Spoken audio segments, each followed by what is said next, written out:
296 জন সংসদ সদস্যের যে গ্যাজেট নোটিফিকেশন হয়েছে, ওথ টেকিং হয়েছে, তার মধ্যে 219 জন হচ্ছে নবীন, প্রথমবারের মতো এসেছেন। আমাদের মাননীয় প্রধানমন্ত্রী, তিনি সংসদ নেতা, তিনি আহ্বান করেছেন যে তিনি সহ যারা নবীন সদস্য হয়েছেন এবং যারা প্রবীণ, সবাই একসাথে আমরা আলাপ আলোচনা করে নিজেদের মধ্যে কিছু আমরা শিখি, এই প্রোগ্রামটা করব।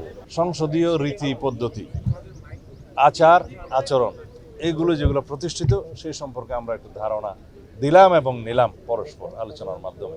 বাংলাদেশের সংসদীয় ইতিহাসে সংসদ সদস্য এবং মন্ত্রী প্রতিমন্ত্রীগণদের সাথে যে ওরিয়েন্টেশন প্রোগ্রাম বা অনেকটা ট্রেনিং সেশনের মতো এর ইতিহাস আছে।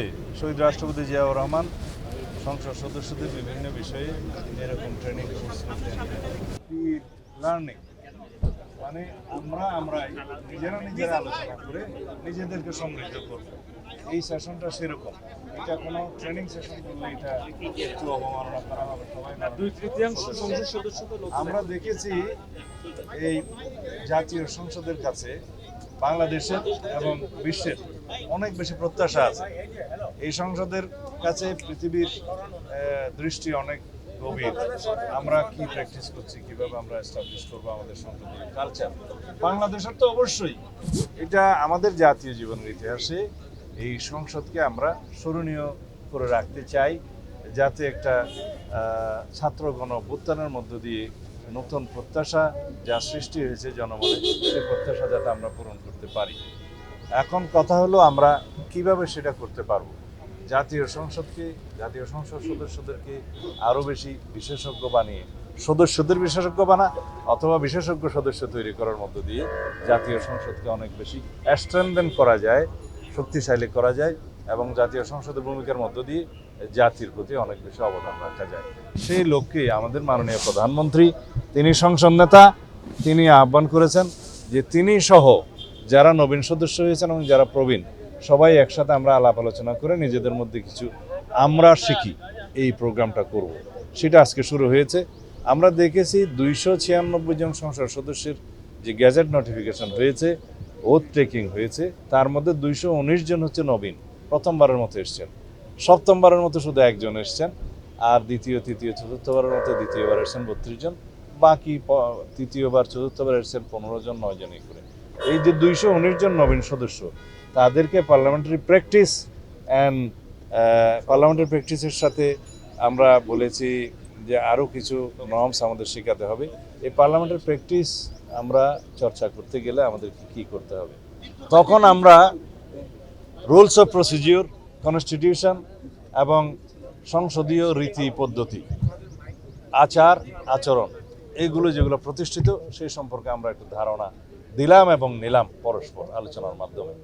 তার মধ্যে সংসদে সদস্য হিসেবে সংসদে প্রবেশের পর থেকে, প্রথম দিন থেকে আমরা সংসদের ভিতরে কি ভূমিকা পালন করব, রুলস অফ প্রসিডিওর অনুসারে আমরা কোন বিধিতে আমরা নোটিশ দেব, কোন বিধিতে আলোচনা করব, কোন বিধিতে পয়েন্ট অফ অর্ডারে কথা হবে, এবং আইন প্রণয়নের কাজে যাতে আমরা যথেষ্ট মনোযোগী হই। জাতীয় সংসদের যেহেতু সবচেয়ে গুরুত্বপূর্ণ অংশ হচ্ছে আইন প্রণয়ন করা, সেই হিসাবে সংসদ সদস্যদের ভূমিকা কী, বিল কারা উপস্থাপন করবেন, প্রাইভেট মেম্বার্স ডে কী, এবং সরকারি বিল উত্থাপনের পরে সেই বিলের প্রসিডিওর কী, ফার্স্ট রিডিং কীভাবে হবে, সেকেন্ড রিডিং কীভাবে হবে, থার্ড রিডিং কীভাবে হবে, তারপরে সেই বিলটা কীভাবে আইনে পরিণত হবে, সেখানে সংসদ সদস্যদের কী গঠনমূলক ভূমিকা হবে ইত্যাদি সম্পর্কে আমরা আমাদের কথাবার্তা বলেছি, পরস্পর আলোচনা করেছি। আমি বলবো না এটা প্রশিক্ষণ, কারণ আমরা সবাই মাননীয় সংসদ সদস্য যাদের সাথে আমরা আলাপ আলোচনা করেছি। এইখানে বিরোধী দলের ভূমিকা কী হবে, বিরোধী দলের মধ্যে যারা বিভিন্নভাবে প্রশ্ন উত্থাপন করবেন তাদেরকে কিভাবে যৌক্তিকভাবে উত্তর দেওয়া হবে, মোকাবিলা করা হবে সংসদীয় রীতিতে, সেই বিষয়গুলো আমরা এখানে উত্থাপন করেছি। এবং লিডার অফ দ্য হাউসের ভূমিকা কী, উপনেতার ভূমিকা কী, বিরোধী দলের নেতার ভূমিকা কী, হুইপদের ভূমিকা কী, এ সম্পর্কে আমরা আলোচনা করেছি। একটা বিস্তারিত আমরা আইডিয়াস কমিউনিকেশন করেছি, ডিসেমিনেট করেছি, যাতে করে আমরা সমৃদ্ধ হই সকল সংসদ সদস্য। এইভাবে আমরা চাই আমাদের পার্লামেন্টারি কালচারকে আমরা আরও শক্তিশালী করতে। এই পার্লামেন্টারি কালচার এমন হবে না যেগুলো দেখে মানুষ আমাদেরকে ভর্ৎসনা করবে। এই পার্লামেন্টারি কালচার এমন হবে তখন মানুষ বলবে আমরা এরকমই একটি জাতীয় সংসদ দেখতে চেয়েছিলাম। আমরা গুড জেস্টার হিসাবে যেটা আমরা না বললে পারতাম সেটা আমরা অফার করেছি বিরোধী দলকে। ডেপুটি স্পিকার তাদের পক্ষ থেকে যেন নির্বাচিত হয়, না প্রত্যাখ্যান করেনি। আমি শুনেছি তাদের দুই একজনের বক্তব্য যে তারা যেন একটা লিখিত প্রস্তাব দেয়। লিখিত প্রস্তাব দেওয়ার মতো কোনো বিধান তো নেই। মাননীয় সংসদ নেতা প্রধানমন্ত্রী হিসাবে বিরোধী দলীয় নেতার সাথে কথা বলেছেন, যখন ইফতার মাহফিলে তারা দাওয়াত দিয়েছিলেন সেখানে গিয়ে আমিও উপস্থিত ছিলাম। এই হিসাবে তাদের সেই প্রস্তাবটা গ্রহণ করা উচিত বলে আমি মনে করি। এখানে সব কিছু লিখিত দিতে হবে বা কন্ডিশনাল তেমন তো নয়। আমরা এটা উদারতা প্রদর্শন করতে চেয়েছিলাম যে আমরা চাই জুলাই জাতীয় সনদে যা কিছু আমরা সম্মত হয়েছি তা এখন থেকেই প্র্যাকটিস করি।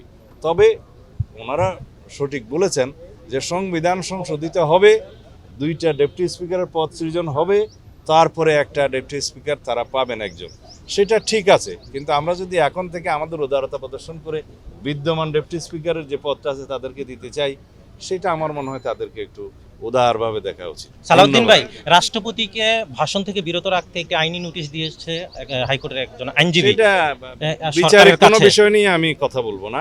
যেটা হাইকোর্টে এখন রিট করেছে সেটা হাইকোর্টে শুনানি হবে, আমি এই বিষয়ে কোনো কথা বলবো না।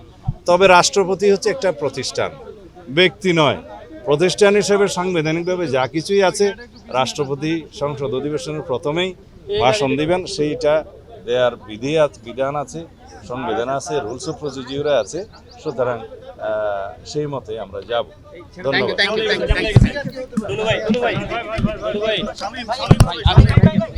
শামীম হবে বুঝে বলছে শামীম না স্যার